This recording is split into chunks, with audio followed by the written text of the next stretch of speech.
Hello students, मैं doctor Anjana Bhardwaj अपने channel देववाणी ज्ञान गंगा की ऑनलाइन कक्षाओं में आप सभी का स्वागत करती हूँ।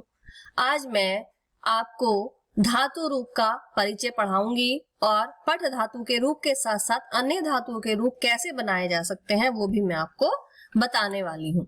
तो आइए देखते हैं धातु का अर्थ। पहले तो हमें सबसे पहले धातु का अर्थ पता होना चाहिए कि धातु कहते किसे हैं। संस्कृत में धातु होती क्या है। जैसे आपने क्रिया पढ़ा है, क्रिया यानी कि वर्ब जिसको हम बोलते हैं कार्य को करना, किसी भी काम को करना आपका क्रिया कहा जाता है और क्रिया के मूल रूप को धातु कहते हैं। अर्थात जिस शब्द से क्रिया बनती है उस शब्द को हम धातु कहते हैं।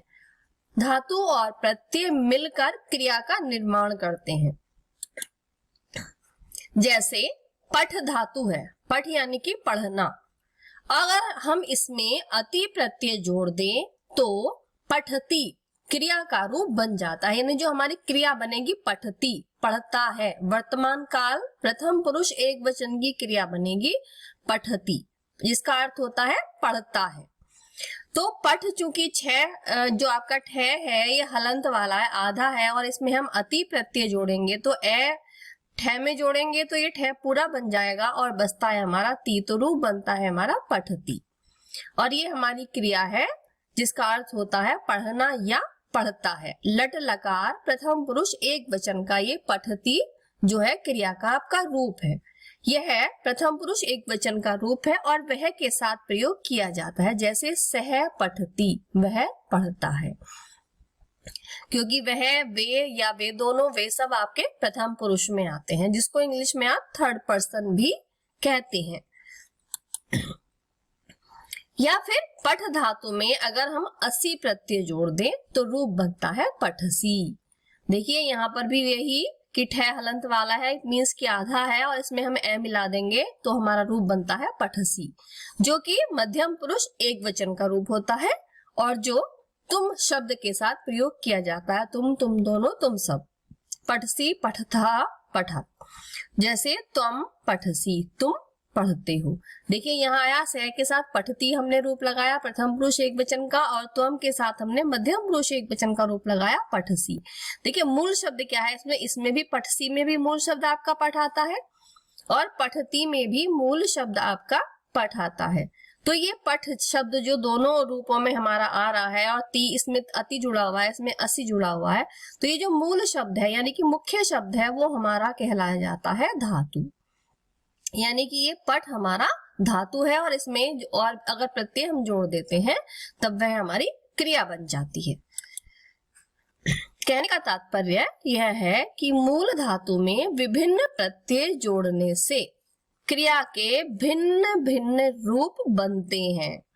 मूल धातु वही रहती है, केवल प्रत्यय बदल जाते हैं, यानी कि लिंग, वचन और काल के अनुसार या एक वचन, द्विवचन या बहुवचन के अनुसार, प्रथम पुरुष, मध्यम पुरुष या उत्तम पुरुष के अनुसार हम प्रत्यय अलग अलग लगाते हैं, जिससे कि क्रिया का काल, वचन और पुरुष भी बदलते हैं। यानी कि मूल धातु में हम जो भी प्रत्यय लगाएंगे धातु रूप बनाने के लिए तो उससे काल, वचन और पुरुष बदलते रहते हैं।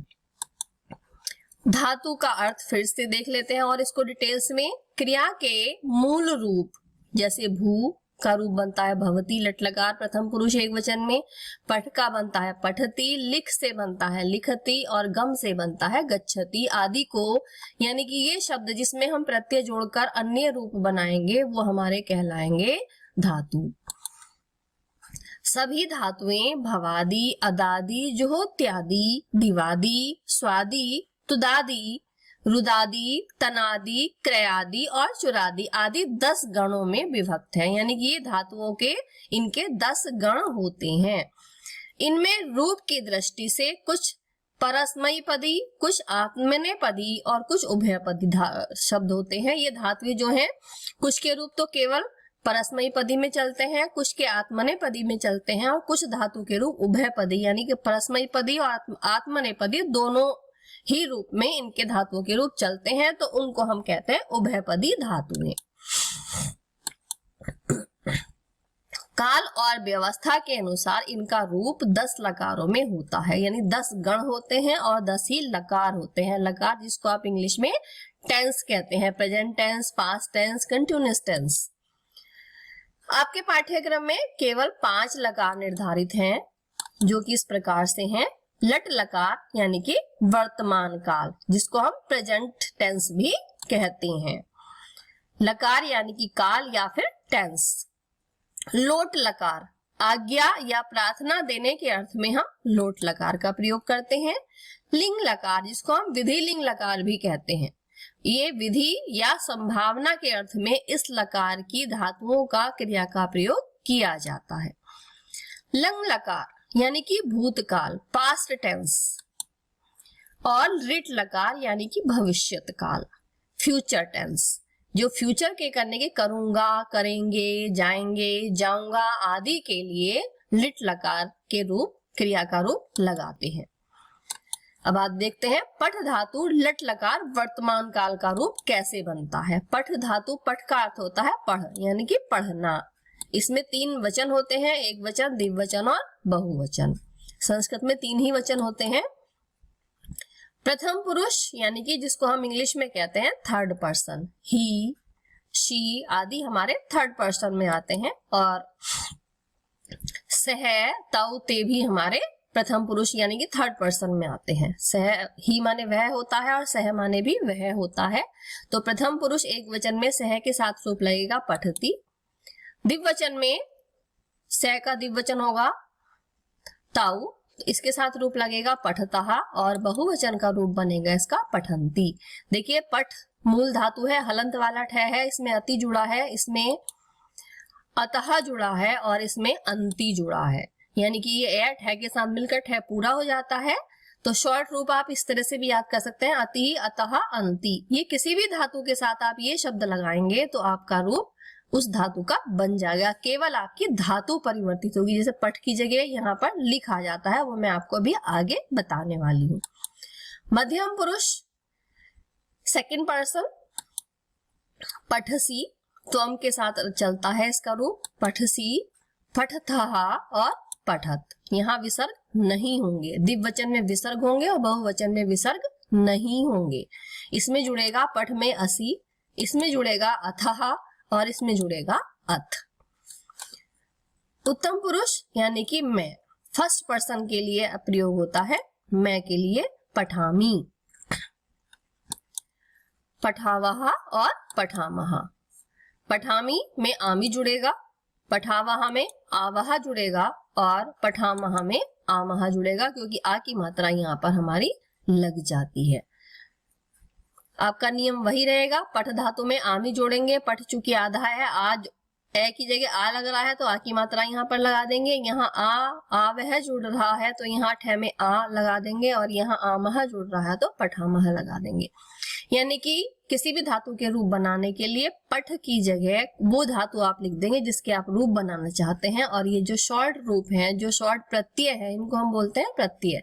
प्रथम पुरुष में जुड़ेगा अति, अतः, अंति, असी, अथः, अथ, आमी, आवह, आमह। ये किसी भी धातु में प्रत्यय जोड़कर आप धातु रूप लट लकार वर्तमान काल के बना सकते हैं। जैसे कि हंस, गम, चल, नम, लिख आदि अन्य धातुओं के रूप भी बनाए जा सकते हैं, जो कि मैं अभी आगे आपको समझाने वाली हूँ। जैसे लिख में अति हम प्रत्यय जोड़ेंगे। देखिए व्यंजन जो होते हैं मूल रूप में आधे मात्रा के होते हैं, यानी कि पूर्ण व्यंजन। ये ए जब इसके साथ जुड़ता है तब ये बनते हैं। बाकी जो मूल रूप में व्यंजन होते हैं वो हलंत वाले होते हैं। तो लिख धातु है, लिख यानी कि लिखना। इसमें हम प्रथम पुरुष एक वचन का अति जोड़ेंगे तो इसका रूप हो जाएगा लिखती। देखिए अति इसमें जुड़ा हुआ है, लिख धातु में हमने पहले पठ में अति जोड़ा था तो हो गया था पठती, लिख में अति जोड़ेंगे तो हो जाएगा लिखती, प्रथम पुरुष एक वचन का। अब लिख में अतः जोड़ेंगे तो हो जाएगा लिखतः, प्रथम पुरुष ये द्विवचन का रूप बन जाता है। और लिख में अंति, जैसे आपने पठतः आपका रूप था, पठ में अतः जुड़ा था और पठतः बन गया था प्रथम पुरुष द्विवचन का, ऐसे ही लिख धन अतः लिखतः।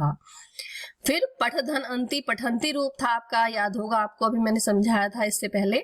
तो और लिख धातु में अंति जोड़ेंगे तो रूप बन जाएगा हमारा लिखंती, प्रथम पुरुष बहुवचन का। ये प्रथम पुरुष के ही तीनों रूप है, लिखती, लिखता, लिखंती। आपने पढ़ा था पठती, पठता, पठंती। यानी हमने यहाँ पर केवल धातुएं ही परिवर्तित की हैं, बाकी जो प्रत्यय हैं आपके अति, अतः, अंति वो वैसे ही रहेंगे।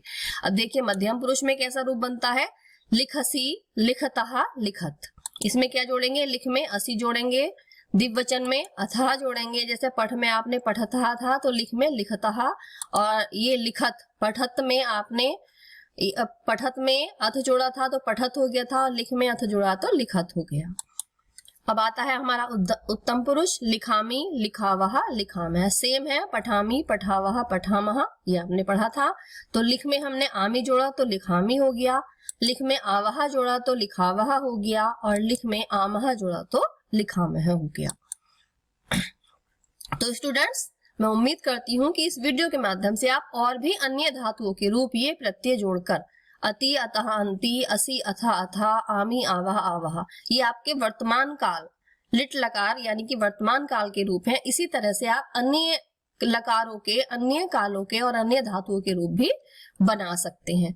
तो मैं उम्मीद करती हूँ कि रूप आपको भली भांति समझ में आ गए होंगे। इससे आगे की वीडियो प्राप्त करने के लिए मेरे चैनल देववाणी ज्ञान गंगा को सब्सक्राइब करना न भूलें। धन्यवाद।